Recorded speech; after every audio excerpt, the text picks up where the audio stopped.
Hi, good morning everybody. This is Jean here, Jean True Love from True Love Quilts for You. I hope you're having a lovely day. I don't have a tutorial today. I am not sewing. I just wanted to say hello to my friends out there in YouTube land.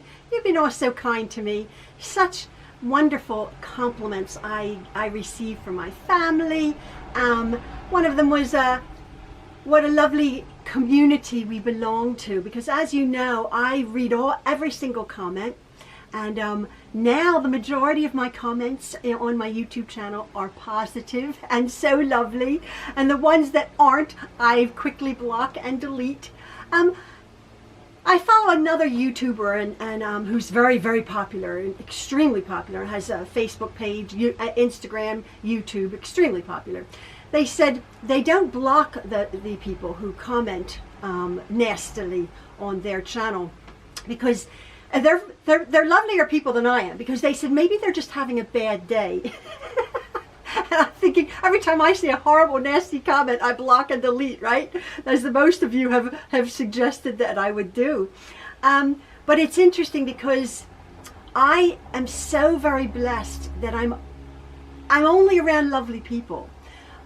Fortunately, I was never, well, 50 years ago, I was in the work environment with people, and then with people that perhaps were not as nice. But since I've been raising my children, I've been a stay-at-home mom, and all of our close friends and family here are just so lovely. And as I said, I'm very blessed or very sheltered that I've not really been around horrible people. Now, my husband and my family who go out into the big wide world, they are. And they hear terrible language and they hear insults and horribleness, and I don't. So every time I would get a horrible comment, I would these people are horrible. And I understand the dynamics of people sitting behind a computer having nothing better to do. But anyway, I get such lovely comments, and I just wanted to thank you. This weekend, we had a lovely weekend. Ian had off over the weekend, although he's been working around the house. Of course, he's been putting up more shelves. I'm going to show you some pictures. I'm just so proud of Maxwell also. He asked me if I could not help him, but if I could sort of guide him with his Hot Wheels wall and his Hot Wheels display. As you know, Maxwell's our 22-year-old son who's autistic, but since he was about 4, he and I have been collecting Hot Wheels in the boxes, online, at the store, and he's just so proud of his collection. In our older house, you had seen my husband had made some little shelves for him.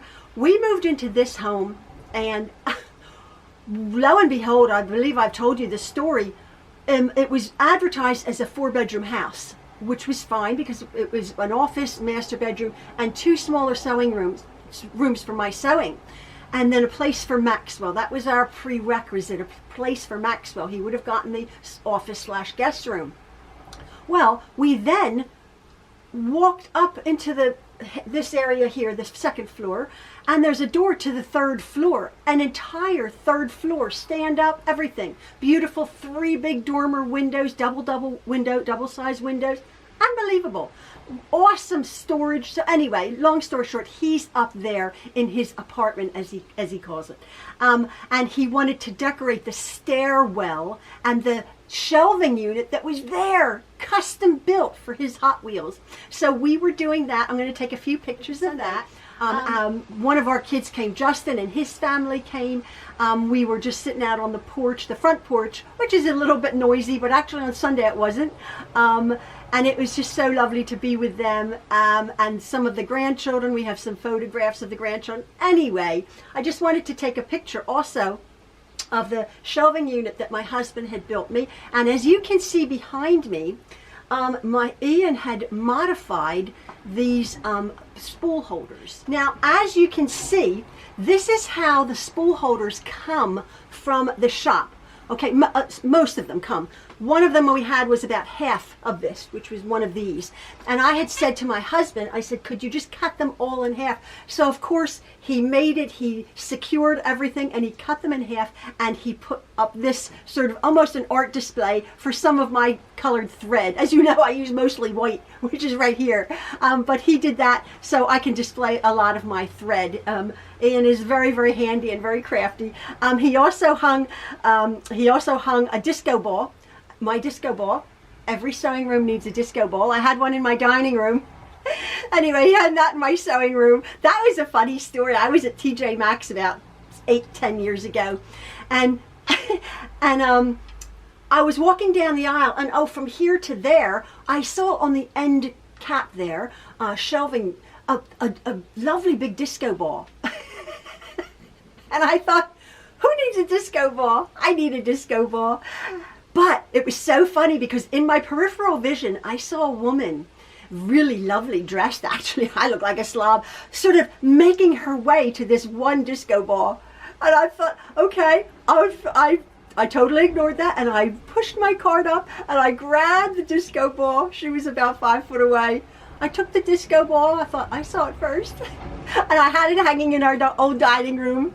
Ian found it down in the basement here in one of the boxes, and we put it in my sewing room. Silly, silly, silly. So we're doing that. We had some lovely company. We've been busy. Maxwell's very happy. One sad thing, I still have not found my china, but I'm not gonna be bummed about that. It might show up. We are going through many boxes here, but as quite a few of you said, we did have things in 5 different places. We've got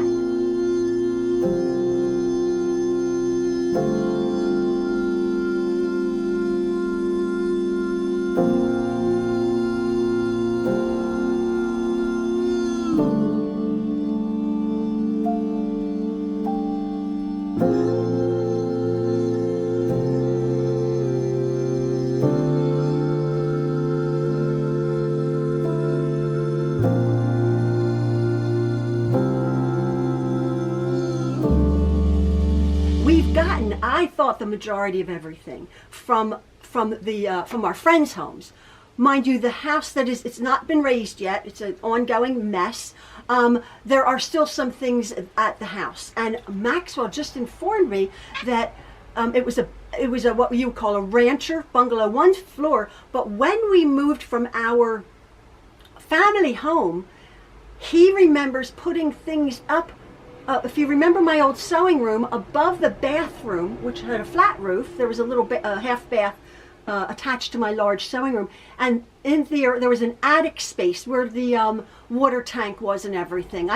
You couldn't access it without a huge ladder and crawling up there. Well, he remembers from our family home, which I packed the china from, maybe in a box that he put up, that was 2.5 years ago now, up into that attic space.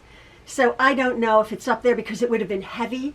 He doesn't know what was in the boxes. There was just a few of them. So we have that to look for, to look forward to, trying to go get a heavy ladder up there. And our Maxwell, what would we do without our Maxwell? And then one last thing, I was so very proud of him, and I'll put a couple pictures up. We had in our new house here, our new old house, we had a dishwasher. Now, when I was a mother of 10, raising our 10 children in our family home, in our kitchen we had 2 of everything. We had 2 dishwashers and 2 refrigerators and 2 ovens, 2 microwaves, 2 sinks, 2 big islands. We had everything I ran a small hotel with our large family, and I did the dishes in 2 dishwashers. I ran both of them twice a day, having such a large family. Down in the laundry room, we had 2 washers and 3 dryers. I had a huge, great big laundromat. I'm used to dishwashers. When we moved to our son's home that was flooded and hit by the tornado, we came out of there. The dishwasher was apparently a nice dishwasher. It broke after about 3 months. Well, the whole dynamics of our family situation changed, and it was our son Maxwell, my husband, and I. And I never liked doing dishes. like of course not. I'm not going to do dishes for 10 kids. But it was so much easier just to wash up a few dishes. So we got used to not having a dishwasher. That's all. We moved to this house, and lo and behold, there's a dishwasher in our smallish kitchen. Well, I wasn't using it because I'm just so used to doing the dishes, washing up a few dishes. Again, it's just the three of us. And then I wasn't using it, and for some reason I thought, oh, I'll turn it on to run it through. It wasn't draining all that well. It's not broken, but it wasn't draining, and it had gotten just this little bit. There was stuff on the bottom of it, and I did a hot rinse, a sanitary rinse, and it still wasn't draining just as much as it should. So I said to Ian, I said, you know, I don't need this dishwasher. Could you take it out?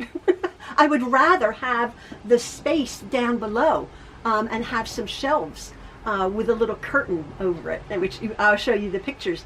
Our kitchen is awesome, but because it's 9-foot ceilings, I'm very short. I'm only 5'3" really, and the cabinets go up to the ceiling. I cannot reach the top cabinets. I do have a ladder, but it was so funny. It was so very funny. Jen came, and I said, Jen, you got to help me organize my kitchen cabinets here. And Jen, who's tall, but Jen's only about 5, I guess she's about 5'8", but she has a reach of like 12 foot. I mean, this girl, she put everything up in the top. She said, oh, their whole family's very, very, very tall. So she left, and I'm like, oh, thank you so much for helping. I'm like, where the heck is my flower? It's up in heaven. I caught her. I'm like, Jen, short people problems. She said, oh, sorry. They don't put anything down below. Anyway, I have to sort out. I said, you got to come. I got to get a friend who's a little person who has to come and help me because we're just little and I need things down below. So I said to Maxwell, take out the dishwasher. With Ian's help, I'm telling you, this boy, with Ian's help and guidance, he's very handy. He's very mechanical, building things, but he does need help because it was hardwired. It was not a plug-in. It was hardwired to the electrics. We have an electrician in our family. We have builders and everything, so they can do anything. So under Ian's guidance, he unwired it. He made it all of the electrics safe. He took it out. He drained it. He disconnected the hoses. It was just so nice. And then Ian built me shelves, and then I had a red and white curtain that had I had a valance, so I put the curtain down below. It fit perfectly. This house, it's unbelievable. And Maxwell keeps freaking out. He's like, everything fits perfectly. It's like it was meant to be. So we're very happy in our house. That's all I have to say today. Hope I'm waffling on, but I just wanted to say hello to you and share a little bit of our weekend. And I do hope you have all been safe. The news, I don't even want to go into it. The news is horrible. The shootings, it's just dreadful. Please, everybody, we try to avoid. I mean, you want to go out and you want to go out into the public and enjoy a parade or a get together or some kind of event. And you can be scared for your life because horrible, horrible people are out there.